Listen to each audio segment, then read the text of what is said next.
Green Bay will trade the reigning MVP in 2022 if he still wants out.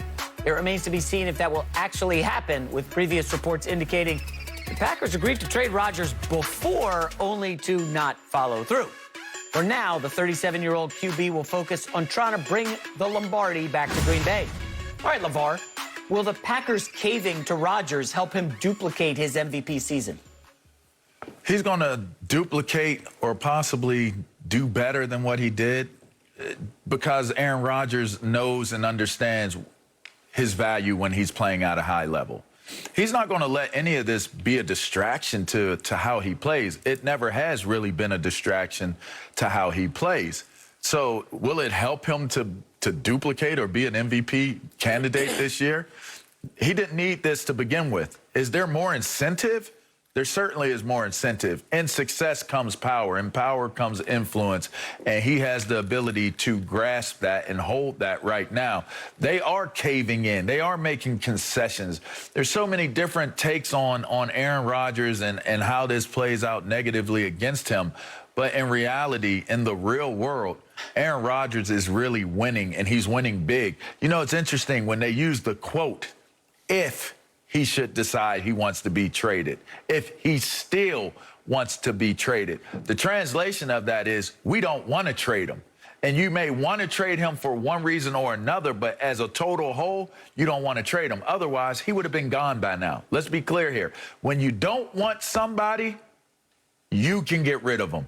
That's what I've always found to be very true, especially in our game of football.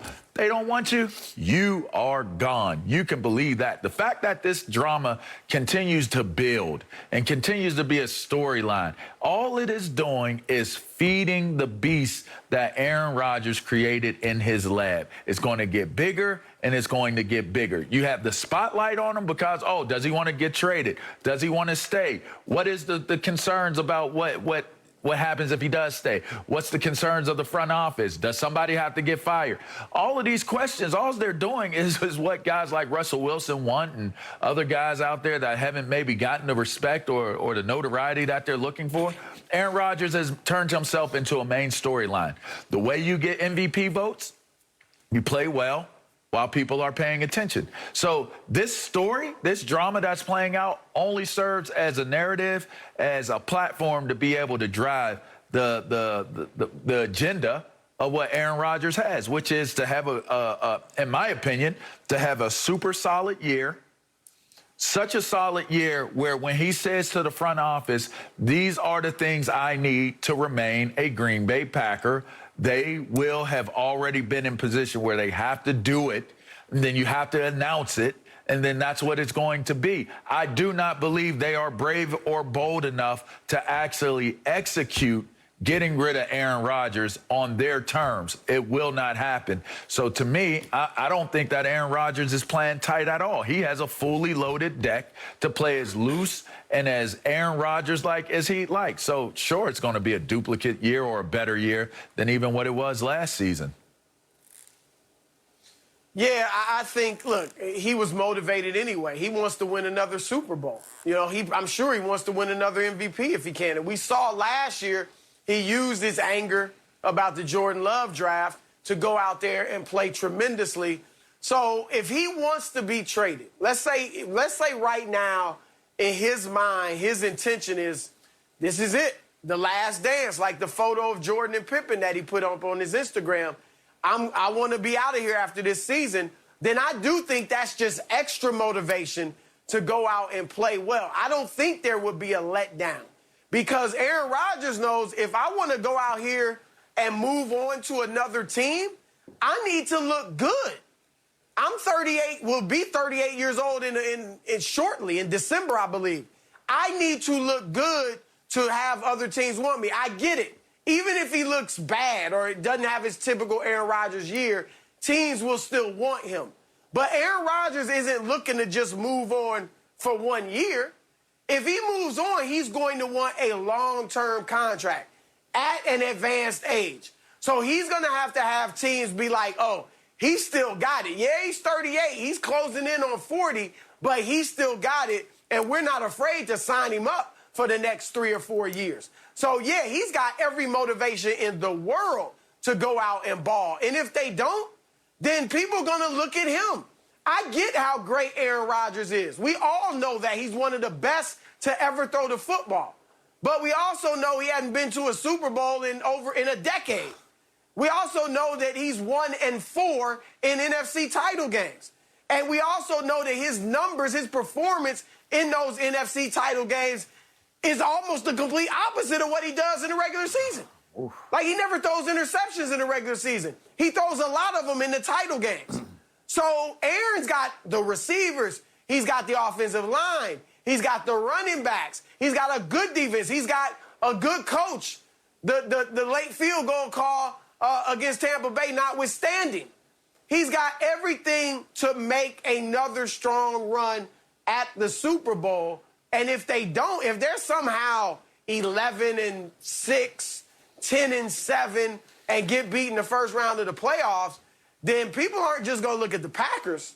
They're going to look at Aaron Rodgers. Oh, boy. All right. Listen, I'm not going to sit here and let you slander Aaron Rodgers. He's not the reason they lost the NFC title game to the Seattle Seahawks, okay? Because he didn't botch recovering the onside kick, okay? That was the defense, and the special teams ruined that game. He didn't go to Atlanta and give up like 75 points to the Falcons offense a few years ago.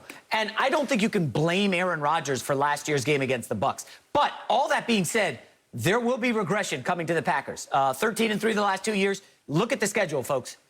NFL high 10 games this year against teams that made the playoffs last year. The schedule is brutal, by some metrics, toughest in the league.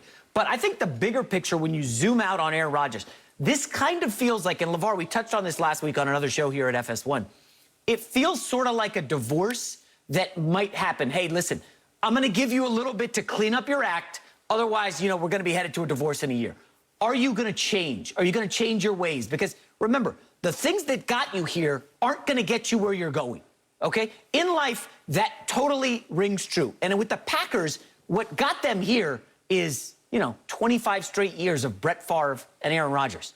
And saying no to free agency and just building through the draft, they have to change their ways. They're operating an old school mentality, and that's just not going to work. This idea that, hey, we could just move on from Aaron Rodgers and we can bring in Jordan Love.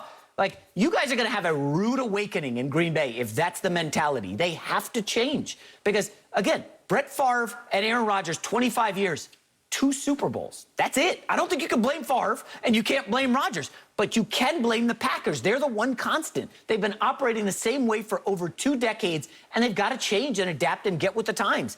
I'm just telling you guys, as a Jets fan, I know what it's like to not have a franchise quarterback. Go ask the Miami Dolphins, too, what it's like when you lose Dan Marino. How many playoff wins do they have in the last 2 decades? This idea that you could just move on from Aaron Rodgers and, we'll just bring in the next guy. It's going to work. It's worked for 25 years. No. That's just not reality.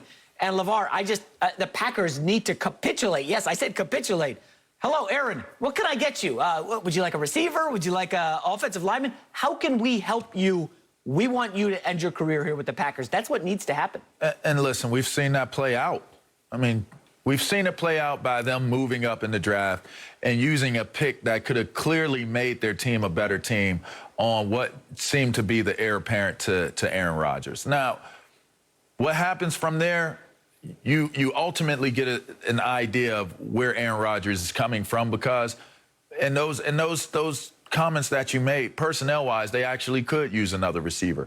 Personnel-wise, Bakhtiari isn't healthy. We don't know how well he's going to play. It could be his best offensive lineman. They are a little thin on their offensive front, actually. And so, to me, if you're coming at Aaron Rodgers in a way right now where you're saying, listen, if you still want to go, at the end of this season, we will make it so that we can trade you. Now, verbal agreement, that's fine, whatever. I don't trust it. Like we said, it's been out there before. But the thing that I find to be most peculiar that we're going to have to pay very close attention to is, how does Jordan Love play during the course of this preseason? How is he going to handle himself? And will we hear any responses from Aaron Rodgers? We got the strategic addressing of the union when he first came in. But will he continue to have responses to everything that comes out that's being reported about him? Those two things will be very important for the simple fact that Aaron Rodgers will either show us that he really wants to be in Green Bay by what he's saying and what he's doing versus wanting to get out. And we'll know if Green Bay actually has a real opportunity to separate and distance themselves from Aaron Rodgers because of Aaron Love showing some type of life